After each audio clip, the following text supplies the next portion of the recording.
চিকিৎসা যাদের ডিউটি আছে যাতে কোনো ব্যাহত না হয় সেজন্য আমি নিজে সেটা মনিটর করব। আমি কখন কোথায় কোন হাসপাতালে যাব আমি কাউকে বলবো না। আমি আপনাকে এই অ্যাড্রেসটা আগেও করছি, এখনও বলছি যে আপনারা যদি আমাকে বলেন যে আপনি অমুক দিন অমুক রাত 10টার সময় হাসপাতালে গিয়ে কোনো চিকিৎসক পান নাই, আমি ডেফিনেটলি আমি সেটা খোঁজ নিব এবং কেন পান নাই সেটার প্রয়োজনীয় ব্যবস্থা গ্রহণ করব। আমরা জানি যে সামনে আমাদের পবিত্র ঈদ উল ফিতর এবং এর পরপরই নববর্ষ। তো এই সময় ডেফিনেটলি অনেক বড় একটা ছুটি হয়, সেই ছুটিতে অনেকেই বাড়ি যান।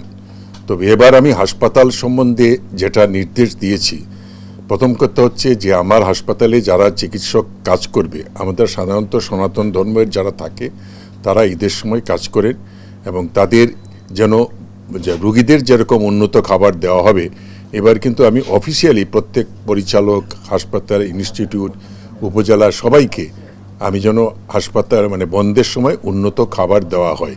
কারণ হচ্ছে তখন সব দোকানপাট বন্ধ থাকে, সবাই খাওয়া দাওয়া ঠিক মতো করতে পারে না। এবং চিকিৎসা যাদের ডিউটি আছে যাতে কোনো ব্যাহত না হয় সেই জন্য আমি নিজে সেটা মনিটর করব। আমি কখন কোথায় কোন হাসপাতালে যাব আমি কাউকে বলবো না, বাট আমি নিজেই এই কয়দিন আমি হাসপাতালগুলো মনিটর করব। শুধু ঢাকায় না, ঢাকার বাইরেও আছে। আরেকটা কথা হচ্ছে যে ডেঙ্গুর পরিস্থিতি নিয়ে। ডেঙ্গু আমরা জানি যে এমন একটা রোগ, ডেঙ্গুটা কিন্তু সচেতনতার হচ্ছে সবচেয়ে বড় জিনিস। কারণ ডেঙ্গু হাসপাতালে যদি সঠিক সময়ে ভর্তি না হয় তাহলে ডেঙ্গু দেখা যায় যে ডেঙ্গু রোগে মানুষের মৃত্যু হচ্ছে। তো সুতরাং প্রথম কথা হচ্ছে যে আমাদেরকে সচেতন হইতে হবে, ডেঙ্গুর মশার উপদ্রব বন্ধ করতে হবে।